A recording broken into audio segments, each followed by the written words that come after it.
আসসালামু আলাইকুম রহমতুল্লাহি ওয়াবারাকাতুহু ইন্নাল হামদালিল্লাহ ওয়াসসালাতু ওয়াসসালামু আলা মুহাম্মাদিনিল মুস্তাফা ওয়া আলা আলিহি ওয়া আসহাবিহিল মুজতাবা আম্মা বা'দ। প্রিয় দর্শক শ্রোতা, আজকেও আমরা গুরুত্বপূর্ণ একটি ছোট্ট উপহার আপনাদের জন্য নিয়ে এসেছি।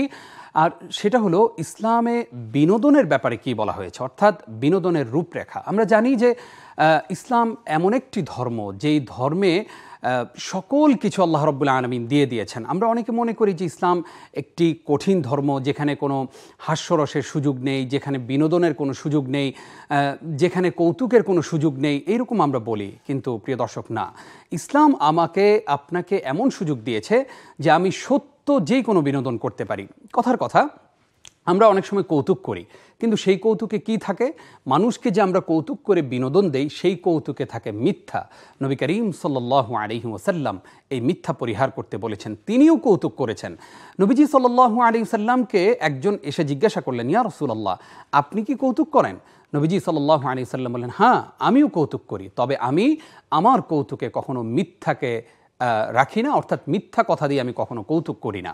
প্রিয় দর্শক, তাহলে আমরা যদি কখনো কৌতুক করতে চাই, যেমন নবী করিম সাল্লাল্লাহু আলাইহি ওয়াসাল্লামের কৌতুকের একটি উদাহরণ দিতে গেলে এভাবে আমরা দিতে পারি। একবার নবীজি সাল্লাল্লাহু আলাইহি ওয়াসাল্লাম এক সাহাবীকে বললেন, হে দুই কানওয়ালা, অর্থাৎ মানুষের তো দুই কানই থাকে, কিন্তু তারপরে তাকে যখন দুই কানওয়ালা বললেন, আশেপাশে সবাই হেসে দিলেন। এই যে সত্য কথা বলে মানুষকে বিনোদন দেয়া, এটা কিন্তু ইসলামে জায়েজ। ইসলাম এমন ধর্ম না যেটা একদম রুক্ষ, কঠোর, কঠিন। আল্লাহ রাব্বুল আলামিন তো বলছেন, লা ইউকাল্লিফুল্লাহু নাফসান ইল্লা উসআহা, সাধ্যের বাইরে আল্লাহ তাআলা কোনো কিছুই চাপিয়ে দেন না। সেজন্য ইসলামটা এমন একটি ধর্ম যে ধর্মে সকল কিছুই রয়েছে, বিনোদন রয়েছে। আমরা যে গান করি, আমরা যে গান শুনি, সেই গানগুলো কেন হারাম বলি আমরা?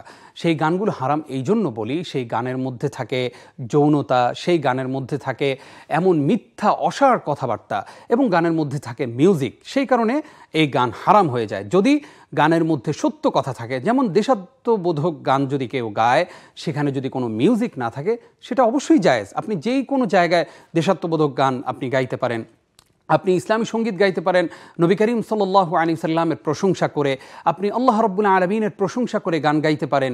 সেখানে হামদ থাকতে পারে, সেই সানা প্রশংসা থাকতে পারে। আপনি সেই গান যখন মানুষকে উপহার দিবেন, সেটা অবশ্যই সত্য এবং সেটাই জায়েজ। এবং নবী করিম সাল্লাল্লাহু আলাইহি সাল্লাম দৌড় প্রতিযোগিতা করেছেন আম্মাজান আয়েশা সিদ্দিকা রাদিয়াল্লাহু তাআলা আনহার সাথে। আয়েশা রাদিয়াল্লাহু তাআলা আনহা যখন নবীজির সাথে বিবাহ বন্ধনে আবদ্ধ হয়েছেন, তারপরে একদিন নবীজি সাল্লাল্লাহু আলাইহি সাল্লাম রাতের বেলায় দৌড় প্রতিযোগিতা করছেন। ইচ্ছে করে নবীজি চাইলে পারতেন যে তিনি ফার্স্ট হতে, কিন্তু তিনি হননি, তার স্ত্রীকে তিনি এগিয়ে দিয়েছেন।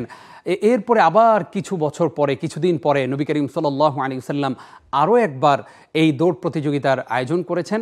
সেখানে নবীজি সাল্লাল্লাহু আলাইহি ওয়াসাল্লাম কিন্তু ফার্স্ট হয়ে গেছেন। সেদিন বলেছেন আয়েশা, এটা সেদিনের প্রতিশোধ। তাহলে এখান থেকে আমরা বুঝলাম যে এই ধরনের বিনোদন ইসলাম জায়েজ করেছে, এবং সেগুলি আমরা প্র্যাকটিস করব। আল্লাহ রাব্বুল আলামিন সত্য বিনোদন, এবং যেই বিনোদনে কোনো কুসংস্কার নেই, যেই বিনোদনের দ্বারা অন্য মানুষকে আঘাত করতে হয় না, আঘাত করা যায় না, আঘাত করে না, সেই বিনোদন আমরা করব।